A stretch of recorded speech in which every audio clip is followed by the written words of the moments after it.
My parents picked my brother's birthday over the funeral of my wife and 2 kids. When I told them the heartbreaking news, my dad coldly said, "Today is your brother's birthday. We can't come." 6 months later, one headline about me sent my whole family into panic when they discovered I had. There are moments in life that shatter everything you believe, and for me, it was when my own family chose their pride over my devastating grief, leaving me utterly alone with a pain no one should ever bear. That betrayal, though, became the fire that forged my comeuppance. My name is Alex, and for a long time, if you asked me what I did, I'd just give you a tired smile and say I was trying to survive the storms my own family stirred up. This isn't some feel-good story with a neat ending, you know? This is my life, a tangled mess of love, gut-wrenching betrayal, and wounds that, honestly, never truly heal. So, pull up a chair. I'm about to take you into a world where supermarkets aren't just places to buy groceries, but brutal battlegrounds of family ambition and broken hearts. I grew up in Greenwich, Connecticut, in a mansion so lavish that even the air seemed to carry the scent of old money. The Whitmore family, my family, was practically a synonym for wealth and power. My father, Charles Whitmore, was the chairman and CEO of Whitmore Retail Group, a high-end supermarket empire that stretched across America. If you ever walked into a Whitmore store, you'd see shelves gleaming under soft, perfect lighting, stocked with Bordeaux wines, artisanal cheeses from Provence, and organic strawberries flown in from South America. Everything in those stores was flawless, from the glint on a jar of jam to the perfectly practiced smiles of the staff. That was my father's world. A world of exquisite, untouchable perfection. And I was the eldest son, destined to inherit it all, whether I liked it or not. From a young age, I was taught that the Whitmore name wasn't just a label, it was a legacy. My father would sit at the head of our opulent dining table, surrounded by oil paintings, and recount how my grandfather built the company from a single store in Manhattan. "Alex," he'd say, his voice low and sharp like a freshly honed blade, "you are the future of Whitmore retail. Don't you dare let me down." I'd nod, a 10-year-old kid trying to understand why I had to carry the weight of an entire dynasty on my shoulders. Our household wasn't just a family, it was a corporation in miniature. My mother, Monica, always dressed in silk and pearls, but her eyes often seemed far away, as if she were a prisoner in a life she never truly wanted.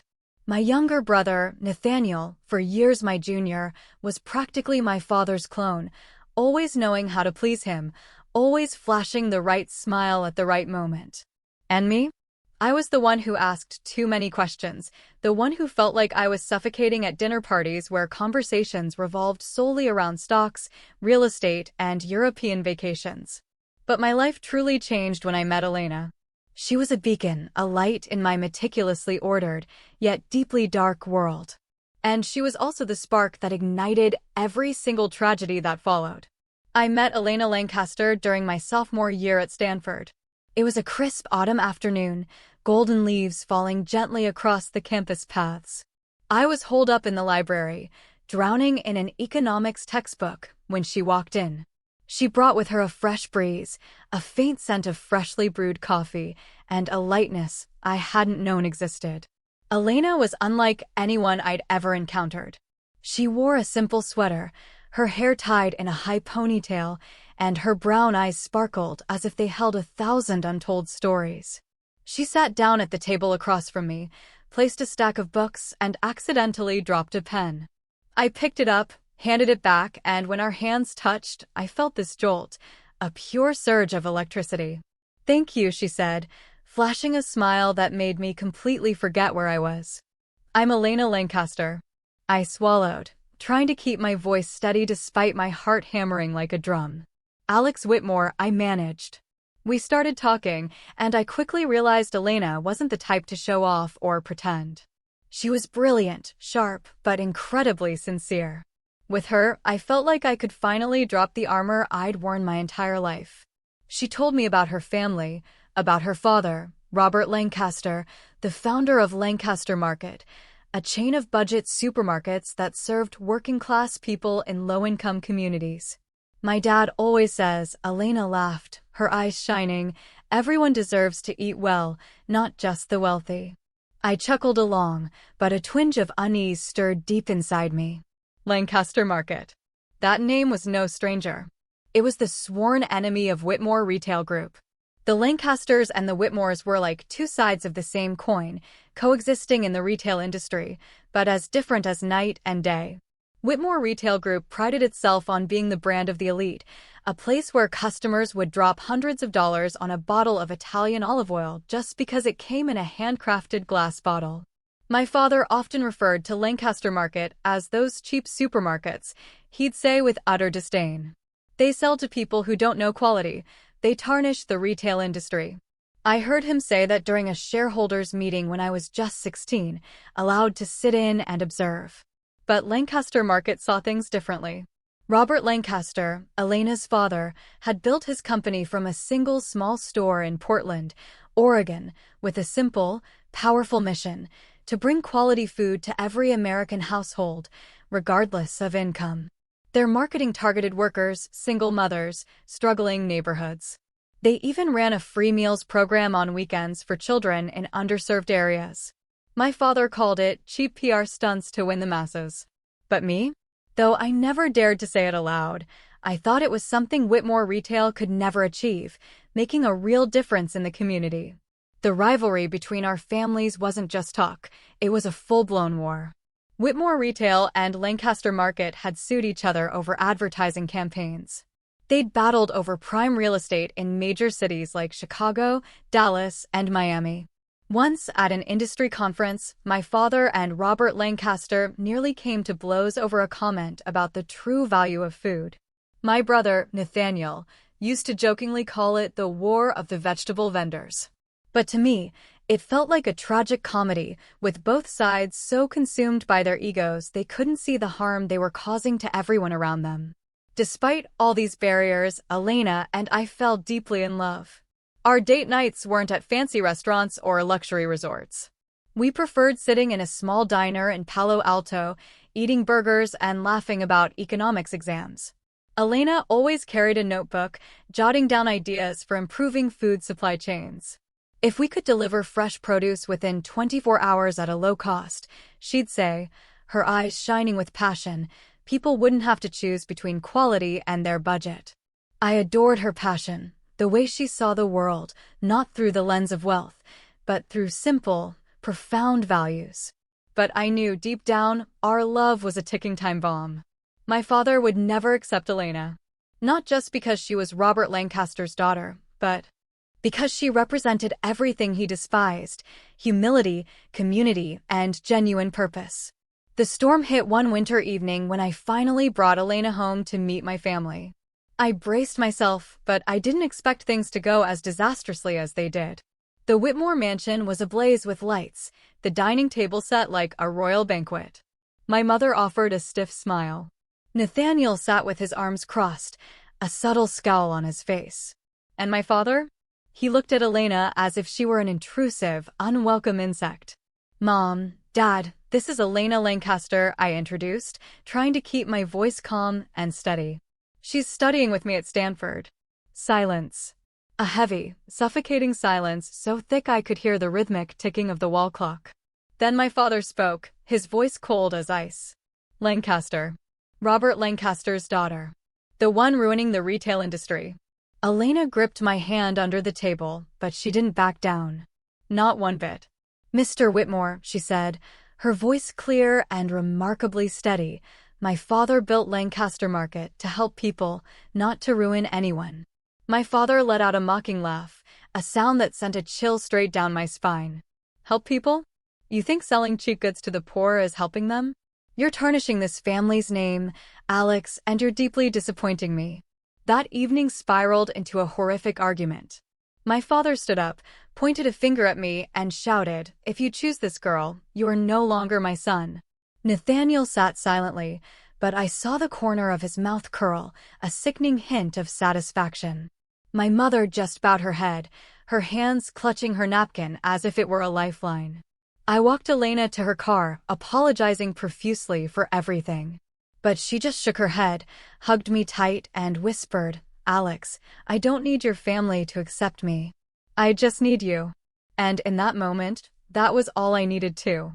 The weeks that followed were even worse. My father summoned me to his office at Whitmore Retail's headquarters in Manhattan.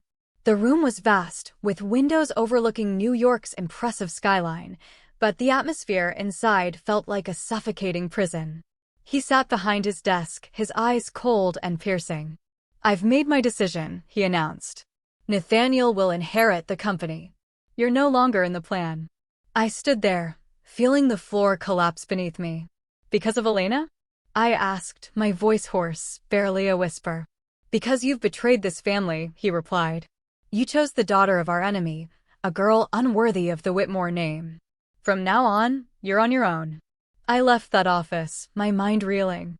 I'd lost my place in the company, my father's approval, and perhaps my entire family. But when I called Elena and heard her warm, steady voice over the phone, a strange peace settled over me. I knew, without a shadow of a doubt, I'd made the right choice. She was my home, the only place I truly belonged. In the meantime, I visited the Lancaster family in Portland, Oregon. Their home was in the suburbs, a modest wooden house with a small, vibrant garden bursting with vegetables.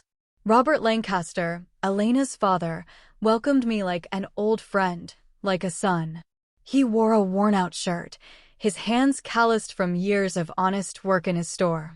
"Alex," he said, placing a comforting hand on my shoulder, "you love my daughter, and that's all that matters. I don't care if you're Charles Whitmore's son or anyone else. You're family now." I looked at him, then at Elena standing beside him, and for the very first time in my life, I felt truly, unconditionally accepted. But deep down, I knew the war between the Whitmores and the Lancasters wasn't just about business. It was personal, deeply personal, and I was standing squarely on the dividing line. My story was just beginning. Because this isn't just a story about supermarkets or money or power. It's a story about hearts, about impossible choices, and the brutal price you pay when you dare to live true to yourself. I stood in front of the mirror in our small Seattle apartment, trying to tie my tie with hands that still trembled from those memories. It had been 3 years since that fateful evening when my father disowned me. 3 years since Nathaniel became the heir to Whitmore Retail Group.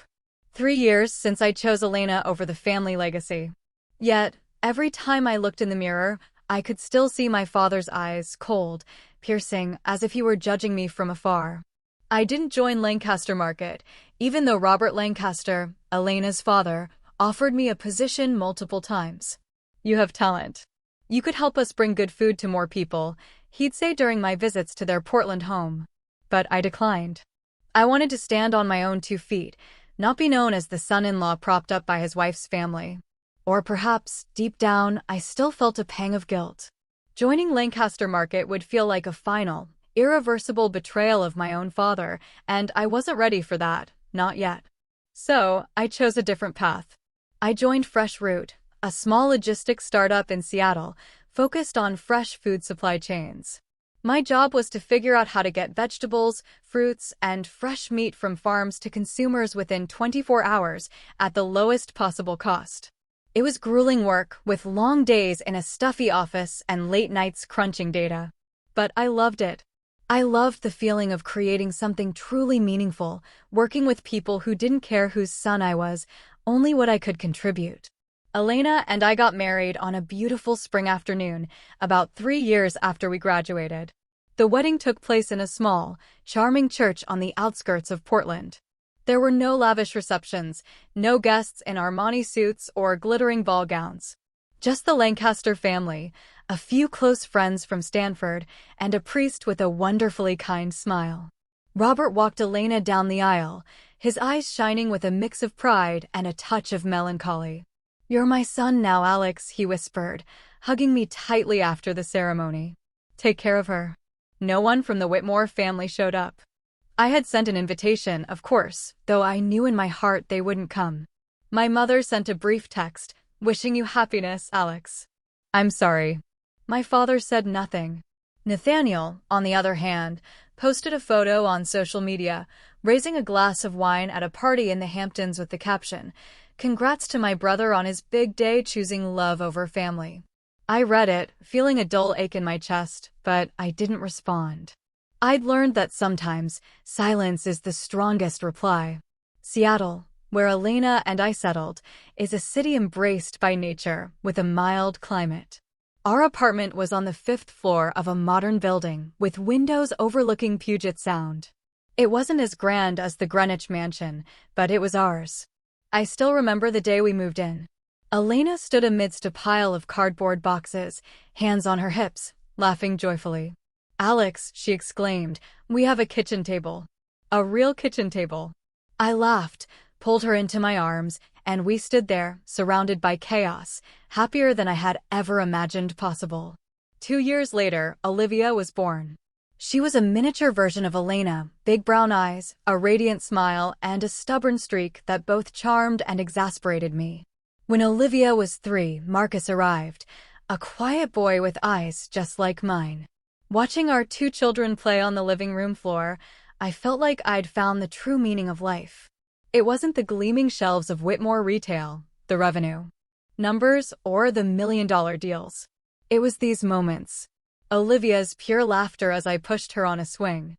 Marcus babbling, "Papa," as I lifted him into my arms. Elena was the heart and soul of our family. She worked part-time for a nonprofit, helping underserved communities access fresh food. In the evenings, she'd sit at the kitchen table, writing or discussing new ideas for fresh food with me.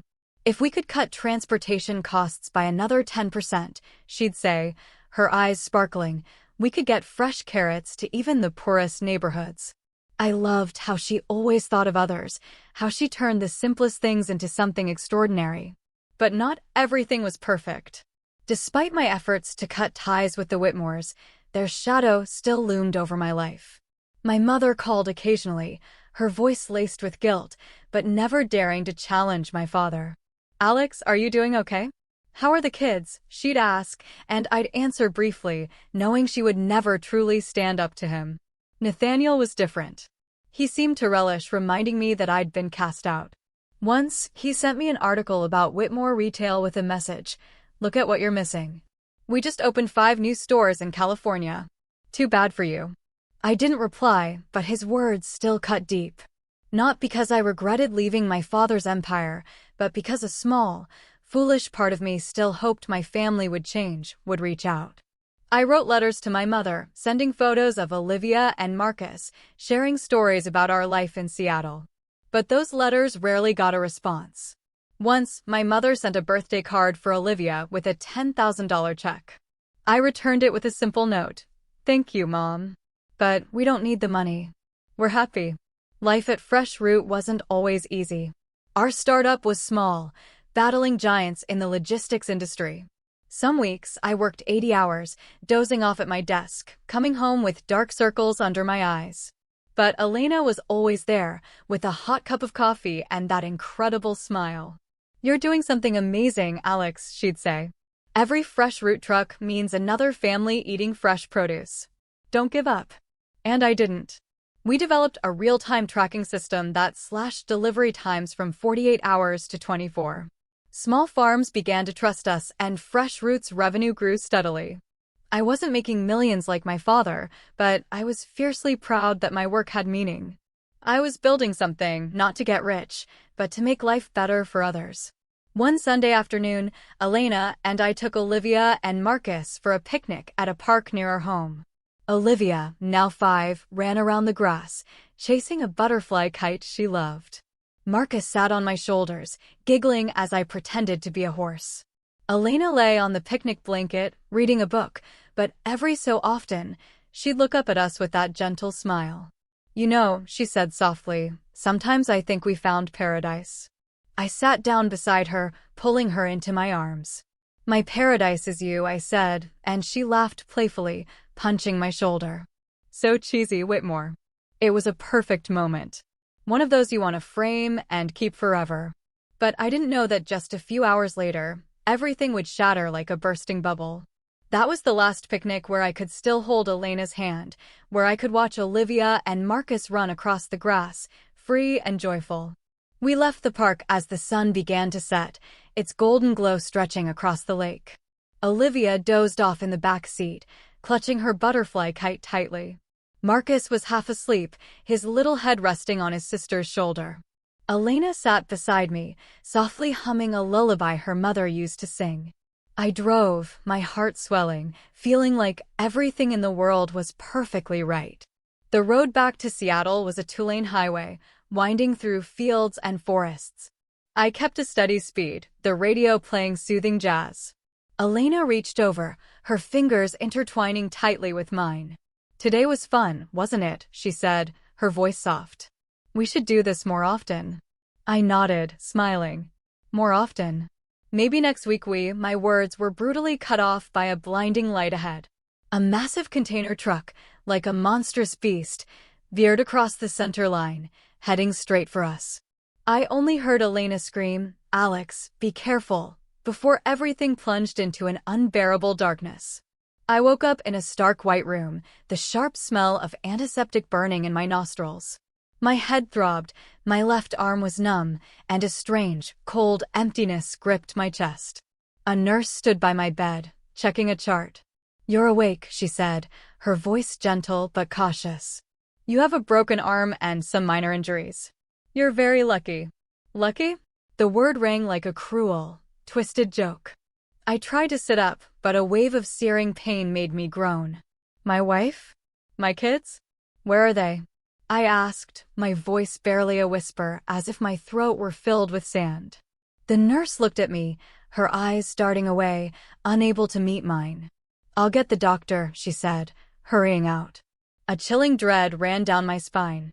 I knew something was terribly wrong, but I didn't want to believe it. I couldn't. The doctor entered, a middle-aged man with eyes full of overwhelming compassion. He sat beside my bed, his voice low, heavy. "Mr. Whitmore, I'm so sorry. The accident, it was severe. Your wife and 2 children, they didn't make it."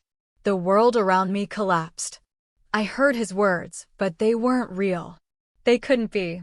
Elena, the girl with a smile brighter than the sun, couldn't be gone.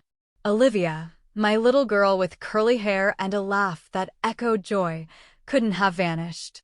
Marcus, my tiny son, who called Papa every time I walked into the room, couldn't be gone. "No," I whispered, shaking my head violently. "No, you're wrong. They're fine. They have to be." The doctor placed a hand on my shoulder, but I shoved it away. "Take me to them," I shouted, trying to stand despite the searing pain in my broken arm. "Where are they?" "Elena. Olivia. Marcus." The nurse and doctor had to restrain me, injecting a sedative to keep me from hurting myself. I collapsed, tears streaming down my face, but no sound escaped my lips. Only a vast, cold void swallowed everything I had ever loved. The days that followed passed like a horrifying nightmare. I lay in the hospital, staring at the ceiling, trying to piece together what had happened. The truck driver had fallen asleep, the police told me. He lost control, crashing head-on into our car. He survived with only a few scratches. But my family, they didn't stand a chance. I didn't know what to feel about the driver, anger, hatred, or just utter emptiness. I no longer had the strength to feel anything. Elena's parents flew from Portland as soon as they heard. They sat by my bedside, silently holding my hand. Margaret, Elena's mother, wept, her frail shoulders trembling. "Alex, you're our son," she said, her voice choked with sobs. "We lost Elena and the kids, but we won't lose you." Robert didn't say much, but his eyes were filled with unspeakable pain.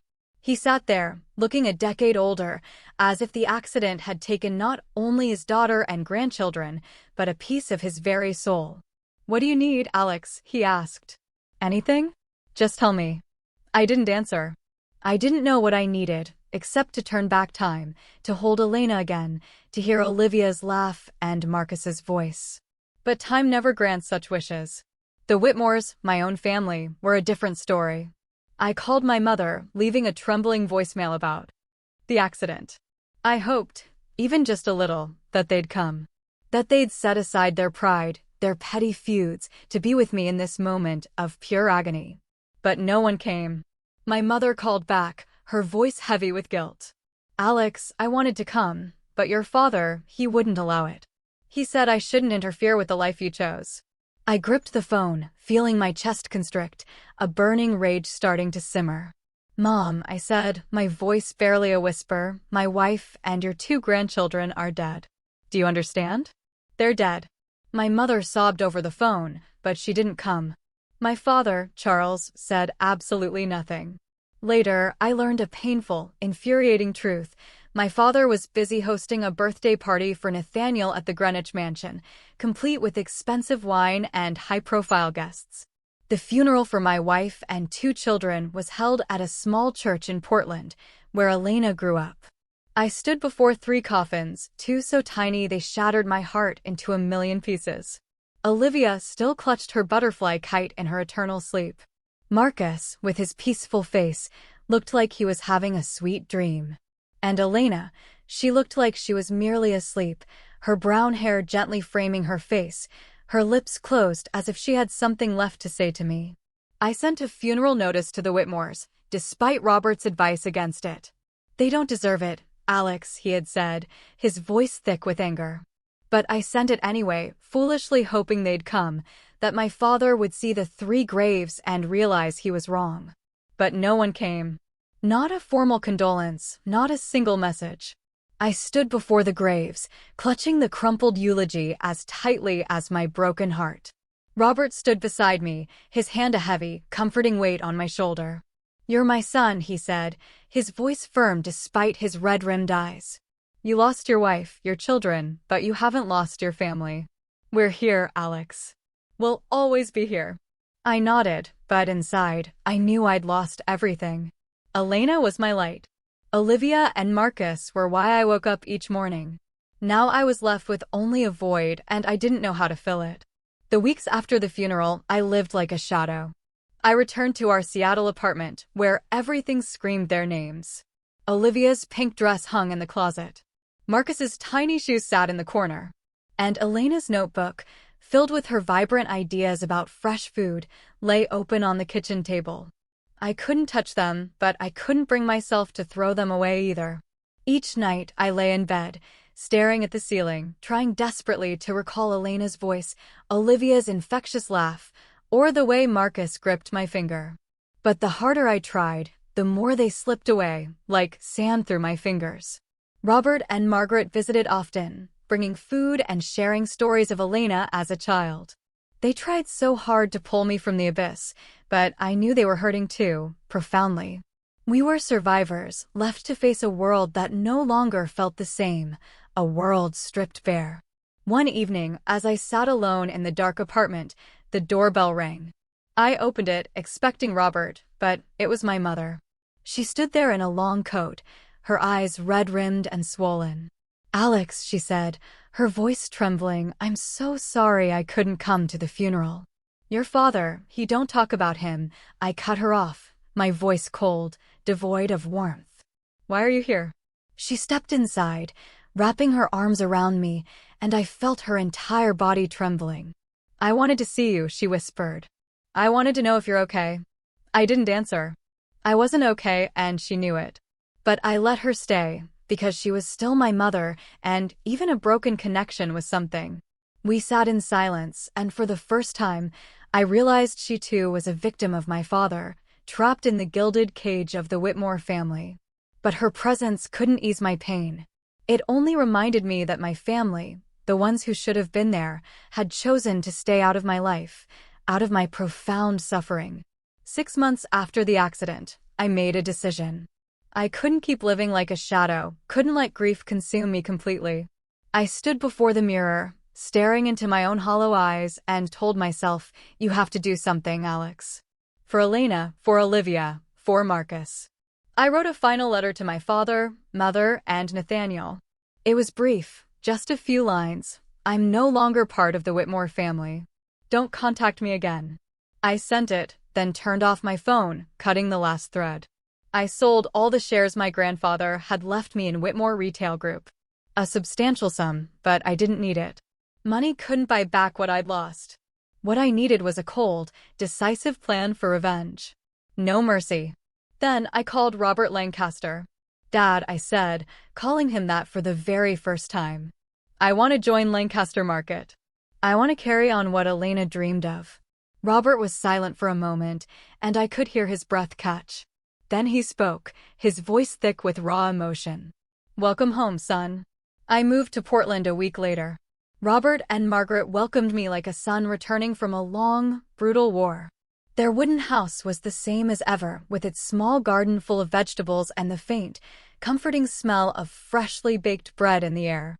Margaret hugged me tightly, tears streaming down her cheeks. We'll get through this together, Alex, she said. For Elena, for the kids. I nodded, but inside, I knew I hadn't come here just to heal. I came to fight. Not only for Elena, but for myself. The Whitmores had abandoned me, and now I would abandon them. Joining Lancaster Market sent shockwaves through the media. Business headlines blared, "Disowned son of Charles Whitmore joins direct competitor." Some called me a traitor, others a maverick breaking tradition. I didn't care. I wasn't doing this for fame or to prove anything to the world. I was doing it for Elena, for Olivia, for Marcus, and to find meaning in a life that had been so utterly shattered. Robert brought me into the leadership team as Director of Strategic Development. Lancaster Market's office was in a modest building in Portland, devoid of the oil paintings or New York skyline views of Whitmore Retail's headquarters. But here, I felt a warmth and sincerity I'd never experienced in Greenwich. Employees called Robert Uncle Rob, and they worked not just for money, but for a shared belief in the company's mission, to bring good food to every American family. On my first day at Lancaster Market, I sat in a meeting room with Robert and the other directors. They looked at me with curiosity, some with skepticism. "You're Charles Whitmore's son," the finance director said, his tone guarded. "Why are you here?" I met his gaze without blinking. "I'm here because I believe in what Lancaster Market is doing, and because I want to carry on my wife's dream, bringing fresh, affordable food to everyone, not just the wealthy." The room fell silent. Then Robert smiled, placing a hand on my shoulder. "That's the answer I wanted to hear," he said.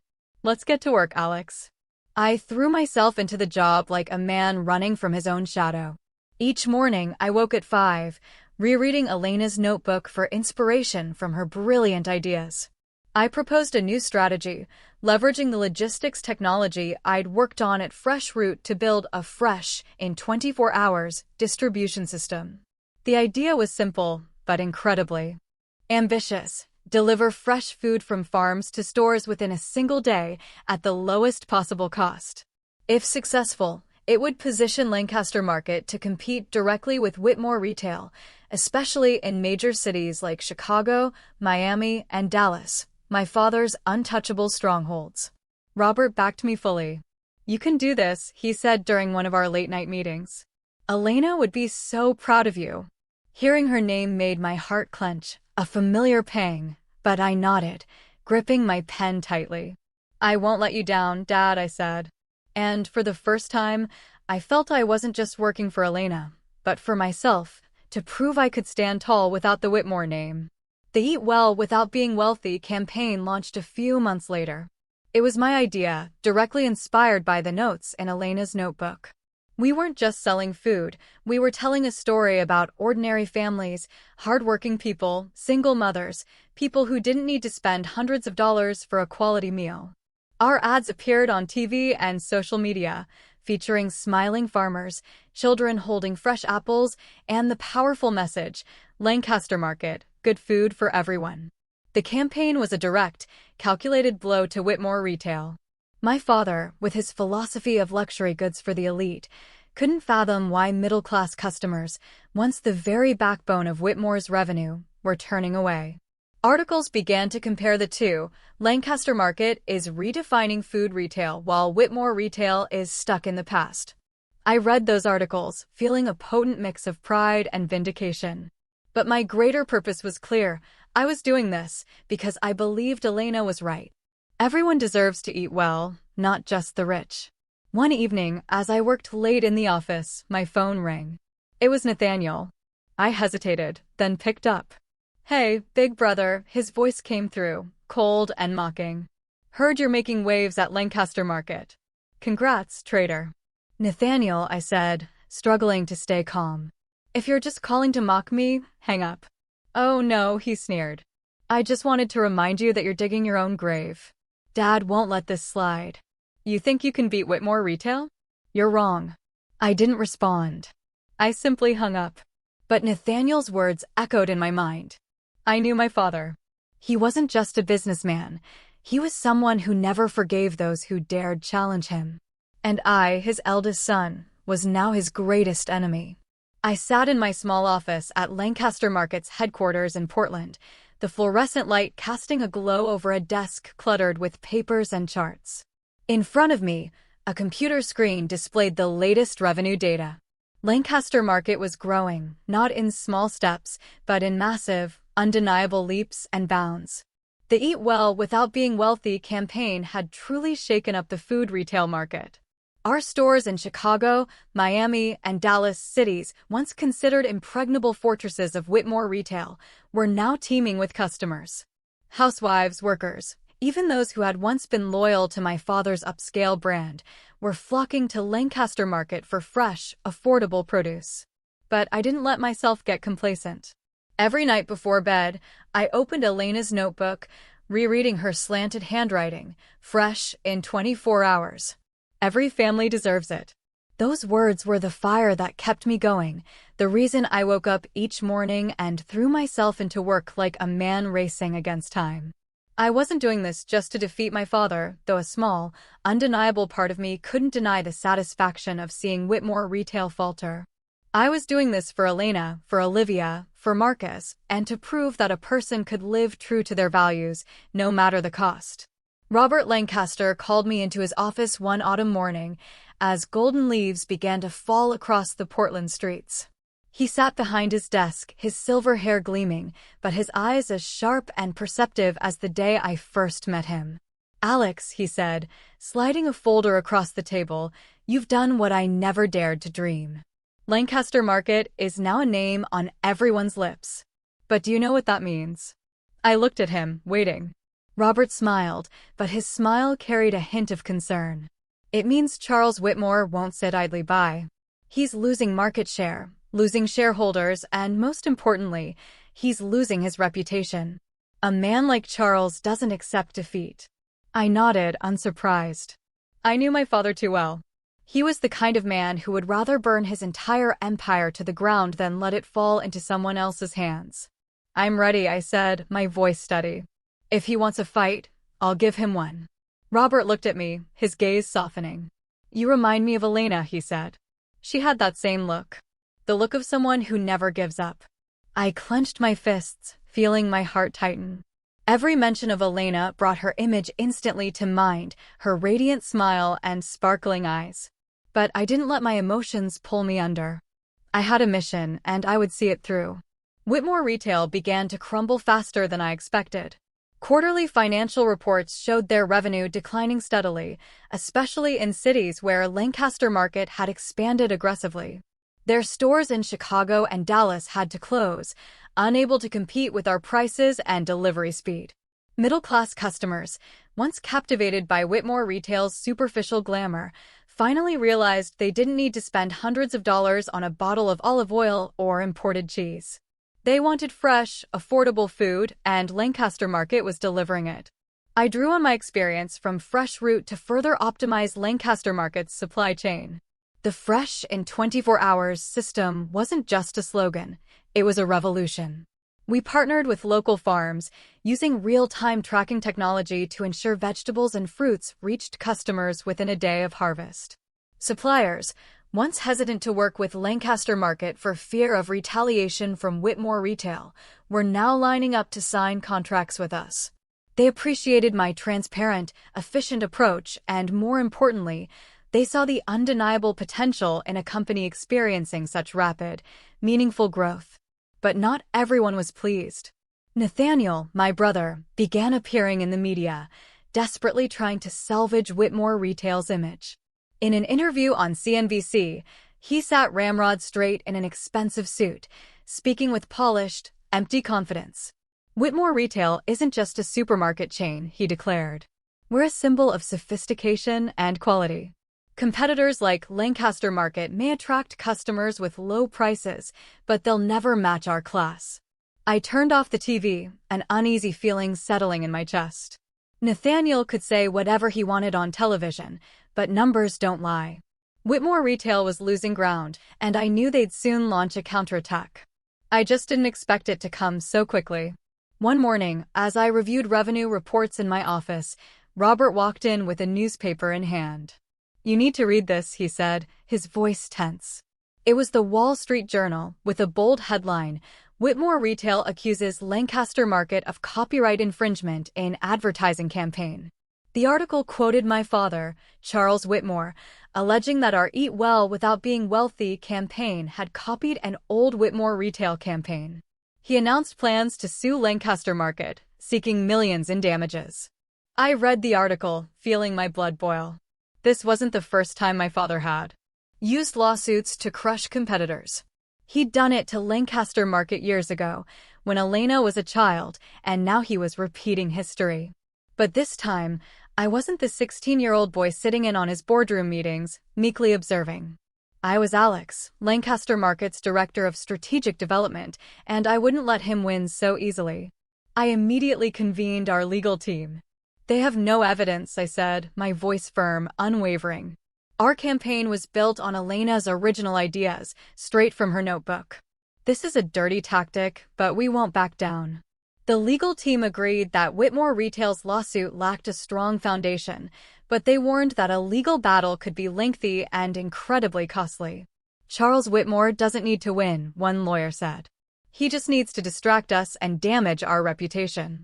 I nodded, but inside, I knew this wasn't just a lawsuit. It was a declaration of war. My father was sending a message. He still controlled the game, and I couldn't escape his shadow. But he was wrong. I was no longer Alex Whitmore, the obedient eldest son.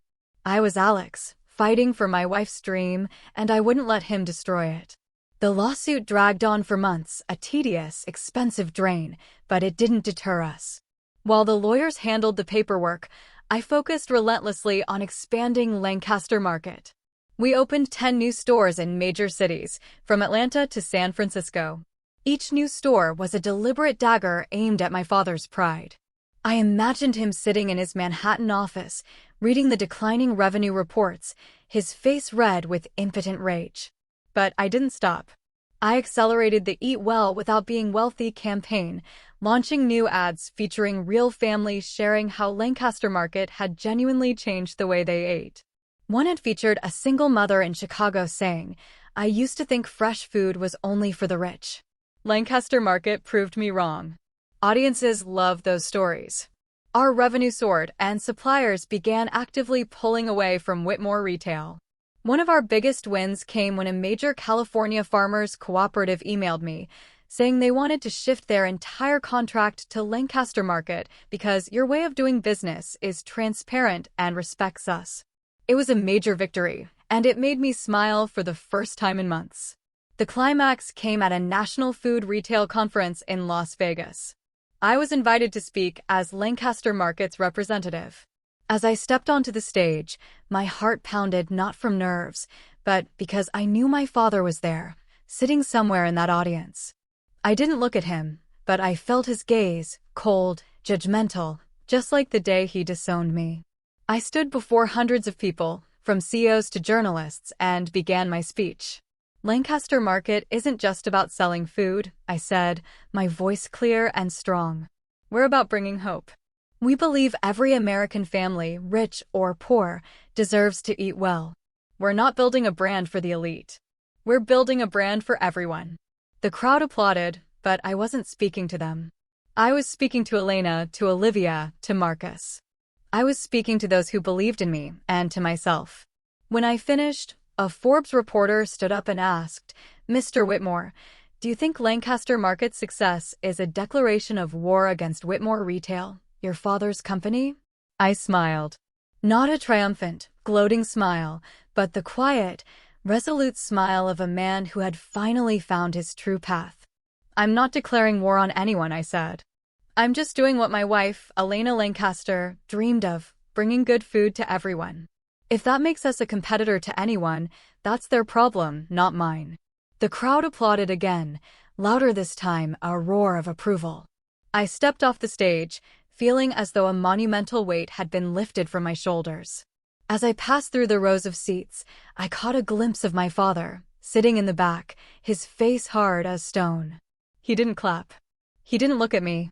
But I knew he'd heard every single word. After the conference, articles began to appear. Alexander Whitmore, the game changer in food retail. They called me the Whitmore Rebel, the man who abandoned his family legacy to pursue a greater dream. Some even compared me to David slaying Goliath. I didn't like those comparisons. My father wasn't Goliath. He was just a man trapped by his own colossal pride. Whitmore Retail continued to weaken relentlessly. Quarterly financial reports detailed its accelerating decline. Shareholders began questioning Nathaniel's competence as he visibly struggled under the immense pressure. A Bloomberg article revealed that Nathaniel had spent millions on lavish, ineffective ad campaigns, while Lancaster Market won customers' trust with authentic, relatable ones. Whitmore retail stores continued to close their doors, and their stock plummeted on the exchange. One evening, as I worked late, Robert walked into my office with a bottle of wine and 2 glasses. "We need to celebrate," he said, his smile radiant, his eyes twinkling. "Today, we officially surpassed Whitmore Retail in market share in 3 major states." I took the glass, but didn't drink right away.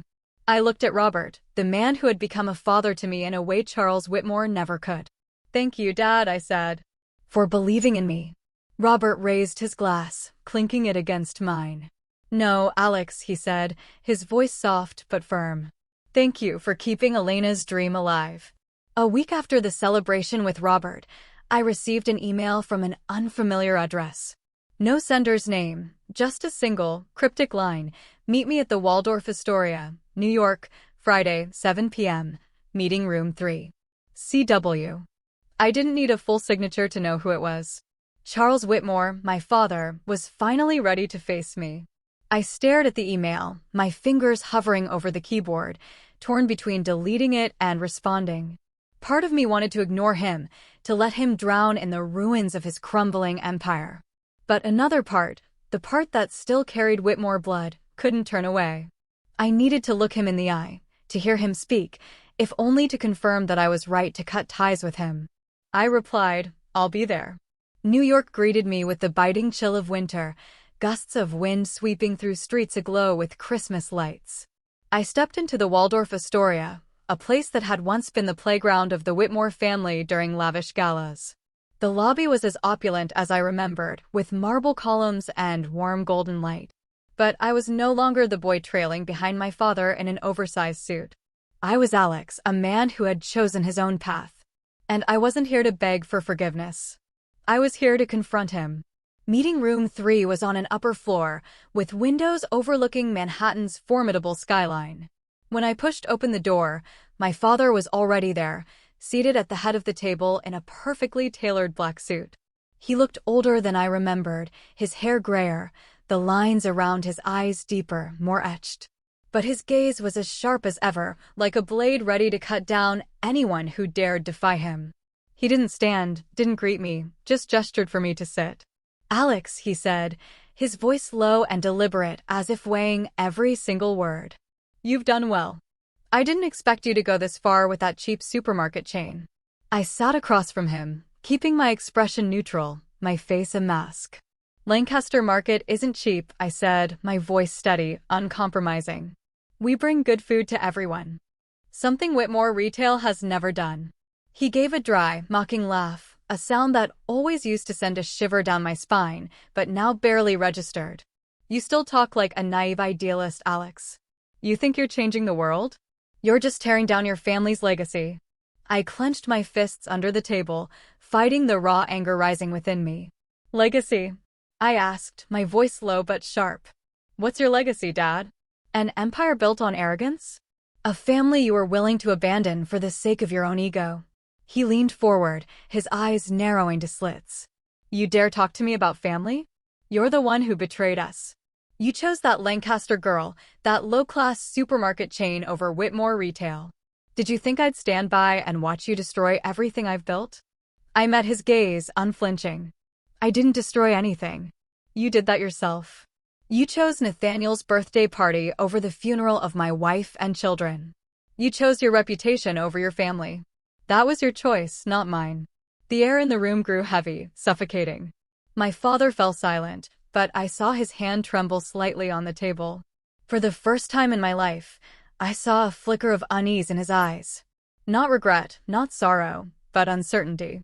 He stood and walked to the window, staring down at the city below, a distant, lonely figure.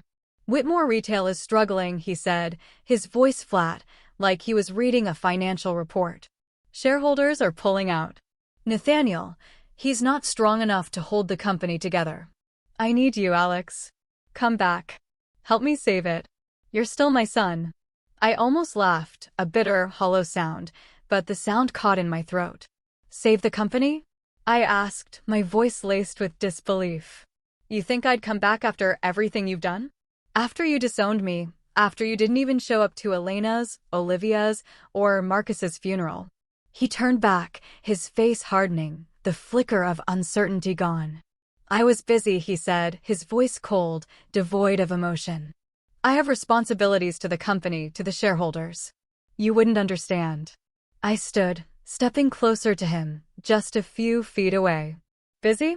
I said, my voice trembling now with pure, unadulterated anger. Too busy to see your daughter-in-law and grandchildren one last time? Have you ever felt regret, Dad? Have you ever thought about how you chose Nathaniel's birthday party over standing by me when I lost everything? He didn't answer. He just looked at me, his eyes clouded, not with tears, but with the emptiness of a man who had lost everything, yet stubbornly refused to admit it, even to himself. I shook my head, feeling the last invisible thread between us snap, permanently. I was your son, I said. But you buried me along with them. I turned and walked out of the room, not looking back. As the door closed behind me, I felt a strange, profound sense of liberation. I was no longer Alex Whitmore, the eldest son of Charles Whitmore. I was Alex, fighting for Elena's dream, and I wouldn't let anyone, not even my father, stop me. In the weeks that followed, Whitmore Retail continued its agonizing collapse. News reports detailed how the company was selling off assets, frantically, to pay debts. Nathaniel appeared on television, trying desperately to maintain an air of confidence, but his eyes betrayed a raw, undeniable panic. Some major shareholders publicly criticized his confidence, labeling him an unworthy heir. I didn't feel joy reading those reports, but I didn't feel pity either. Nathaniel had chosen to stand with my father, and now he was facing the brutal consequences of that choice. Lancaster Market, meanwhile, kept expanding tirelessly. We opened new stores in cities where Whitmore Retail had once dominated. The Eat Well Without Being Wealthy campaign became a cultural phenomenon, studied in universities as a textbook example of value-driven marketing. Suppliers continued to abandon Whitmore Retail to sign contracts with us, and I received emails from farmers thanking Lancaster Market for giving them access to larger markets than ever before. One morning, Robert called me into his office. He slid a newspaper across the desk, its headline blaring, Whitmore Retail Files for Bankruptcy Protection. I read the article, feeling as though a monumental chapter of my life was finally closing. The company my father had spent his entire life building, the one he'd once hoped I'd inherit, was now just a tragic name in headlines. What do you think, Alex? Robert asked, his eyes searching mine. I folded the paper and set it down. I don't think anything, I said, my voice calm, resolute. Whitmore Retail is no longer part of me. But Lancaster Market, that's my home. Robert nodded, a faint, proud smile crossing his face. You've done what I never dared to dream, he said. But you know, Alex, what I'm most proud of isn't the revenue or the market share. It's you. A man who rose from the ashes and kept fighting. I smiled, the first genuine smile in months, feeling a slight, fragile lightness in my heart. Thank you, Dad, I said. But this fight isn't over. We still have work to do. 2 years later, Lancaster Market had become the dominant name in food retail.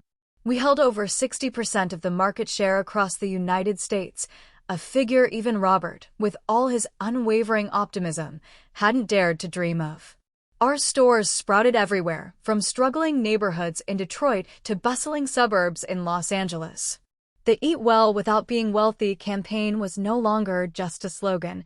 It had become a powerful movement, a constant reminder that good food shouldn't be a privilege for the wealthy. But no matter how sweet Lancaster Market's successes were, they couldn't truly fill the gaping void in my heart. I still saw Elena in every corner of my life, in the smell of morning coffee, in Olivia's pink dress hanging in the closet, in Marcus's tiny shoes sitting alone in a corner. I had achieved so much, but the cost, the unbearable cost, was too great. I often wondered if Elena would truly be proud of me, or if she would want me to stop, to slow down and find some measure of peace. One autumn afternoon, Robert called me into his office. He sat there, looking older, yes, but with the same warm, knowing smile I'd seen the day we first met. "Alex," he said softly, "I've decided to retire." I looked at him, stunned, a sharp pang of panic hitting me. "Retire, Dad? Lancaster Market is at its peak. You can't." He raised a hand, cutting me off. "I've worked my whole life, Alex. I built Lancaster Market from a single store in Portland, and now it's bigger than I ever dreamed. But I'm tired. I want to spend the time I have left with Margaret, with our garden, and maybe to remember Elena in a way I haven't had the time to do." I nodded, though inside I felt a fresh wave of loss. Robert was the backbone of Lancaster Market, the one who had guided me through my darkest days. The thought of him leaving felt like losing an anchor. "And I want you to take over," he said, looking me straight in the eye. "You'll be the CEO of Lancaster Market." I opened my mouth to protest, but he shook his head firmly. "Don't say no, Alex. You're the right person for this. You understand Elena's dream, our values. You've proven that. Not just to me, but to the world." I sat in silence, feeling a wave of overwhelming emotion swell in my chest. CEO of Lancaster Market. It was something Elena had once teased me about during those late nights at the kitchen table, dreaming wild, impossible dreams. "One day, you'll run the whole retail world, Alex," she laughed, playfully punching my shoulder. "But don't let it make you arrogant, okay?" "I don't know if I'm worthy," I said, my voice thick with unshed tears. "I've done everything for Elena, but I still feel like I haven't done enough." Robert stood, walked around the desk, and placed a hand on my shoulder. "You've done more than enough, Alex. You've made her dream a reality. Now, do this for yourself. Live a life you're truly proud of." I nodded, tears finally welling up, but I held them back. "I'll try, Dad," I said. "I promise." The day I officially became CEO, Lancaster Market held a small press conference at our Portland headquarters. Reporters from across the country flooded in, cameras flashing, and I stood at the podium, trying desperately to maintain a calm, collected demeanor. "I'm not here to build an empire," I said, my voice clear and strong, filled with conviction. "I'm here to carry on a legacy. Elena Lancaster's legacy, who believed everyone deserves to eat well and live well. Lancaster Market won't stop, because we're not just selling food. We're bringing hope." The crowd applauded, and I looked down to see Robert and Margaret standing in the front row, smiling, their eyes brimming with pride. But in that moment, I could almost see Elena standing beside them, her brown eyes shining brightly. I blinked and she was gone. But I knew she was always there, in every decision I made, in every single step I took. That autumn, I returned to the cemetery in Portland, where Elena, Olivia, and Marcus rested. The cemetery sat on a small hill, with rows of oak trees blazing red under the setting sun. I walked along the path, carrying a bouquet of daisies, Elena's favorite flower. A gentle breeze carried the faint, comforting scent of freshly baked bread from a nearby Lancaster Market store, one I had personally inaugurated just months earlier. I knelt before the 3 graves, placing the daisies carefully on each one. "I did it, Elena," I whispered, my voice soft enough for only the wind to hear. "Lancaster Market is for everyone now, just like you always wanted." I kept my promise. I touched Olivia's headstone, then Marcus's, feeling my heart constrict with that familiar, bittersweet ache. "I wish you and the kids were here to see it." I sat there in silence, letting the memories flood back. Olivia's laughter as she chased her butterfly kite, the way Marcus gripped my finger when I held him, Elena's radiant smile when she looked at me as if I were her entire world. Those memories were painful, yes, but they were also my strength. They reminded me that I had lived, had loved, and no matter how great the loss, I still had a reason to keep going. A soft breeze swept through, carrying the scent of bread and a profound sense of peace I hadn't felt in years. I stood, looking out at the hill where the sun was setting, painting the sky a brilliant, hopeful orange. "Thank you, Elena," I whispered, "for giving me a reason to live." In the years that followed, Lancaster Market continued to grow, becoming an unstoppable force for good. But I was no longer just a man driven by a fight, by a need for revenge. I learned to slow down, as Robert had wisely advised. I spent time with him and Margaret, helping them tend their small garden in Portland. I started a charitable foundation in Elena's name, providing free, fresh food to children in underserved neighborhoods. Every time I saw a child holding a crisp, fresh apple and smiling, I saw Olivia. I saw Marcus. And I knew deep down I was doing the right thing. As for the Whitmores, I cut off all contact completely. I heard my father had left New York, moving to a small house in the suburbs after Whitmore Retail's bankruptcy. Nathaniel tried to launch a new company, but, predictably, he failed. My mother sent letters occasionally, but I didn't respond.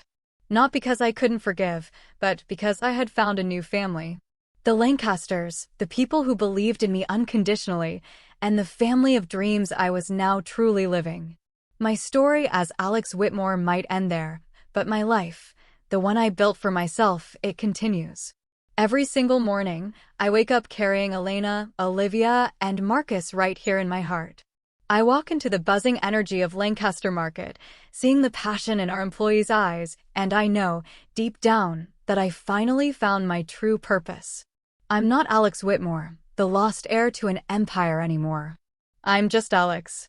A man who lost absolutely everything, but somehow, against all odds, found himself again. A man who learned to turn devastating pain into defiant hope, and who will keep living, not just for those I loved and lost, but for the man I've become. This journey, it's far from over. Thank you.